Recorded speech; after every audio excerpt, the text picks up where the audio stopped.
ఈ వీడియోలో మనం పిండి పదార్థాలు లభించే వనరుల గురించి తెలుసుకుందాం. సజ్జలు, బియ్యం, గోధుమలు, చిలగడదుంప, బంగాళదుంప, చెరకు, బొప్పాయి, పుచ్చకాయ, మామిడి, మొక్కజొన్న. కొవ్వులు మనకి రెండు రకాలుగా లభిస్తాయి. మొక్కల నుండి లభించేవి, జంతువుల నుండి లభించేవి. ముందు మొక్కల నుండి లభించేవి వేరుశనగ, నువ్వులు, బాదం పప్పు, coconut oil, sunflower oil, mustard oil, soybean oil.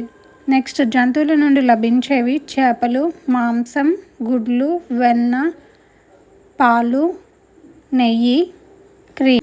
Proteins మనకి రెండు రకాలుగా లభిస్తాయి. మొక్కల నుండి లభించేవి, జంతువుల నుండి లభించేవి.